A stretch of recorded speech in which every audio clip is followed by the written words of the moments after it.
자, 제가 며칠 전 영상에서 이더리움 340만원대에 잡아보셔라 하고 매매 전략 말씀드렸었죠. 먼저 단기적으로는 340만원 초반, 중반 구간에서 분할 매수 관점이 유효합니다. 만약 385만원 돌파 후에 안착을 한다면 그때는 돌파 매매도 고려할 수 있어요. 그리고 지금 이더리움은 정확히 340만원대에서 반등이 나와줬고 현재는 385만원 저항선 근처까지 올라온 상태입니다. 그럼 지금 어떻게 대응하면 될까요? 간단합니다. 그대로 가면 됩니다. 340만원 구간에서 매수하신 분들 이미 수익권 진입하셨고요. 385만원 부근에서는 일부 수익 실현하시거나 흐름을 보면서 돌파 여부를 판단하는 구간입니다. 그리고 만약 이 385만원 선을 돌파하게 된다면 돌파 매매 전략으로 전환해서 추가 진입도 충분히 고려해볼 수 있겠죠. 무리하게 예측하거나 조바심 낼 필요 없습니다. 어차피 우리가 세운 전략 안에서 움직이고 있으니까요. 자, 그럼 이제부터 지금 이더리움은 왜 다시 주목받고 있는지 펀더멘탈 측면에서도 확인해 보겠습니다. 첫 번째, 기관의 자금 유입입니다. 최근 이더리움 ETF는 무려 8주 연속으로 자금이 유입되고 있고 이번 주엔 무려 6만 1000개 이상의 이더리움이 유입됐습니다.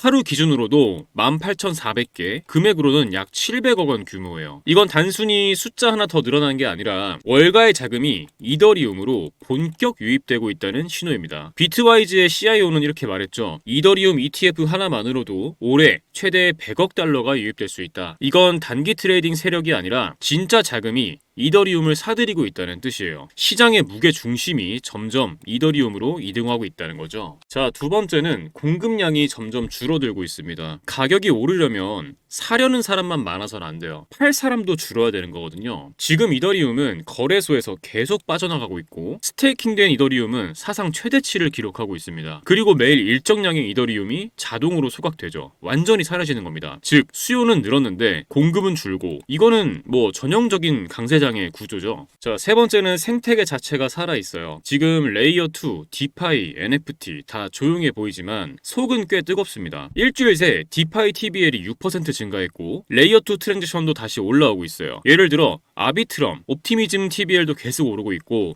다 이더리움 위에서 돌아가고 있는 겁니다. 즉 네트워크의 실사용은 계속되고 있고 그 위에 쌓이는 가치는 점점 커지고 있다는 거죠. 가격만 보고 움직이는 사람들은 이걸 놓치기 쉬워요. 하지만 진짜 투자자라면 이런 펀더멘탈 신호를 더 중요하게 봐야 됩니다. 현재 이더리움 가격은 377만 원이죠. 근데 시장은 이미 그 위를 보고 있습니다. 단기 목표는 400만 원, 중기 목표는 550만 원에서 700만 원 사이, 일부에서는 1,400만 원까지도 언급합니다. 지금처럼 ETF 자금이 유입되고 공급은 줄고 수요는 늘어난다면 현실화될 가능성이 굉장히 높아요. 이더리움은 지금 기술도 좋고 펀더멘탈도 살아있고 자금도 확실히 들어오고 있습니다. 우리가 그동안 기다려왔던 바로 그 그림이 하나씩 완성되고 있는 시점이에요. 지금 필요한 건 조급함이 아니라 전략입니다. 정해놓은 전략 안에서 차분하게 대응하면 된다. 이게 지금 시장을 바라보는 가장 좋은 자세라고 생각합니다. 여러분, 2009년 비트코인이 세상에 처음 등장하고 나서 어땠나요? 다 사기다. 저걸로 뭘 하겠냐 이런 말이 넘쳐났죠. 하지만 지금 비트코인은 어떤가요? 그때 비트코인 한 개 가격 겨우 몇백 원이었습니다. 피자 한 판 값도 안 됐던 그 코인이 지금은 1억을 훌쩍 넘습니다. 그걸 보면서 아, 그때 진짜 살걸 후회하는 분들 정말 많았죠. 그리고 또 말하죠. 이제 너무 많이 올랐잖아. 지금 들어가긴 너무 늦은 거 아니야? 그런데요, 기회는 늘 사람들이 이미 끝났다고 말할 때 다시 시작됩니다. 시간이 흐르면서 사람들은 서서히 깨닫기 시작했습니다. 이제 이건 단순한 투자가 아니라 세상의 돈의 흐름이 바뀌는 신호라는 걸요. 그리고 지금 그 흐름은 이제 국가와 정치가 직접 움직이는 단계까지 왔습니다. 트럼프가 재선이 됐고 그의 정책 하나하나가 시장을 뒤흔들고 있죠. 암호화폐는 미국의 미래다. 트럼프 대통령이 직접 이런 말을 했습니다. 심지어 비트코인을 보유하겠다는 연방정부 관료도 등장하고 미국의 암호화폐 규제가 갑자기 완화되면서 돈의 방향이 바뀌고 있어요. 그리고 중요한 건 이 흐름은 아직 끝나지 않았다는 겁니다. 비트코인이 1억이 넘어가는 지금도 기관들은 계속 사들이고 있고 각국 정부는 이제야 본격적으로 움직이기 시작했어요. 지금이야말로 시작점에 선 순간입니다. 하지만 중국과의 관세 전쟁, 달러 강세, 기준금리 발언들까지 한순간에 시장이 뒤집히는 일도 계속되고 있죠. 이런 복잡한 상황 속에서 혼자 매매하시는 여러분 얼마나 불안하실지 저도 너무 잘 압니다. 내가 사면 떨어지고 내가 팔면 올라가는 가슴이 철렁하고 손이 떨리는 헷갈리는 그 순간들, 나 지금 잘하고 있는 걸까? 그 고민 저 역시 수도 없이 겪어봤습니다. 그래서 여러분께 이 말씀 꼭 드리고 싶어요. 혼자 투자하시더라도 혼자 고민하지 마시라고요. 여러분, 투자하시면서 가장 어려운 부분은 역시 언제 매수를 해야 하고 언제 매도를 해야 하는지 이 타이밍을 잡는 것이죠. 더 큰 문제는 대부분이 매수는 하시지만 매도를 못 하신다는 점이에요. 오를 땐 더 오를 것 같고 내릴 때는 다시 올라올 것 같아서 계속 기다리다가 결국 물리신 분들 정말 많으실 겁니다. 하지만 투자에서 가장 중요한 건 조금씩이라도 수익을 꾸준히 보면서 손실을 최소화하는 것이에요. 물론 그 매수 매도 타점을 정확히 잡는 건 말처럼 쉽지 않죠. 그런데 저는 이 방법을 이용해서 지금까지 손실을 최소화하면서 꾸준히 수익을 챙길 수 있었습니다. 그리고 이 방법을 여러분께 공유해드리려고 합니다. 바로 AI 지표입니다. AI가 이평선, 볼린저 밴드 등 실거래 데이터를 기반으로 정확한 매수 매도 타이밍을 잡아서 신호를 주는데요. 직접 보시는 게 빠르겠죠. 이게 제가 사용하고 있는 AI 지표인데요. 비트코인 차트를 보시면 초록색 바이라고 써있는 부분이 매수 신호, 빨간색 셀이라고 써있는 부분이 매도 신호입니다. 보시는 것처럼 매수 신호가 나온 구간마다 강한 상승이 나왔고 매도 신호가 나온 구간마다 하락이 이어졌습니다. 이럴 때는 매도하고 다음 매수 신호가 나올 때까지 기다리는 겁니다. 저는 이 지표를 사용해서 손실은 최소화하면서 수익을 챙기고 있어요. 요즘 같은 혼란스러운 장에서도 이 지표를 사용해 한 달 동안 70% 정도 수익을 가져갔고 굉장히 만족스럽게 거래를 하고 있습니다. 많은 분들이 종목 하나 잡아두고 소위 존버한다 이런 말씀들 많이 하시죠. 물론 존버도 전략이지만 기다리는 동안 놓치는 기회는 누가 책임져 줄까요? 한 번에 큰 수익을 내는 전략은 그만큼 큰 리스크와 긴 시간을 감수해야 합니다. 그보다 훨씬 더 현실적인 방법은 매일 3%, 5%씩 수익을 쌓는 것이에요. 예를 들어 하루에 5% 수익 봤다. 이 말 들으면 어떻게 느껴지시나요? 얼마 안 된다고 생각 드시죠? 정말 그럴까요? 1,000만 원을 가지고 하루에 5%씩 15일 동안 수익을 냈다고 가정을 해보겠습니다. 얼마가 될까요? 놀라지 마세요. 총 수익금은 1,078만 원, 원금 포함 2,078만 원이 됩니다. 2,000만 원으로 시작했다면 4,157만 원, 3,000만 원으로 시작했다면 6,236만 원입니다. 이게 제가 바로 앞전에 조금씩 수익을 쌓고 리스크는 최소화해야 한다고 말씀드린 이유예요. 중요한 건 크게 먹겠다가 아니라 언제 들어가고 언제 나와야 하는지 그 타이밍을 제대로 잡는 것입니다. 이 AI 지표는 그 타이밍, 지금 진입해도 될까? 지금 팔아야 할까? 이 질문에 대한 기준을 잡아드릴 수 있는 도구입니다. 그래서 이 지표를 이 영상 끝까지 시청해주신 우리 구독자분들께 무료로 공유해드리겠습니다. 영상에서 보시는 이 번호, 영상 하단 더보기란에도 적어두었습니다. 문자로 지표라고만 보내주세요. 금전 요구 절대 없으니까요. 편하게 부담 없이 문자 남겨주시고 많은 분들이 받아가셨으면 좋겠습니다. 여러분, 투자는 결국 내가 내리는 결정의 결과를 내가 다 감당해야 하는 외로운 길입니다. 근데 말이죠, 그 외로움 속에서도 우리는 계속해서 더 나은 선택을 해나갈 수 있습니다. 혼자만의 싸움이지만 그렇다고 꼭 혼자일 필요는 없어요. 제가 드리는 이 지표가 가장 불안한 그 순간에 도움이 될 수 있다고 믿습니다. 여러분의 투자 이제는 두려움이 아니라 확신으로 채워지길 진심으로 바랍니다. 지금까지 신조 있는 코인 투자 김신조였습니다. 감사합니다.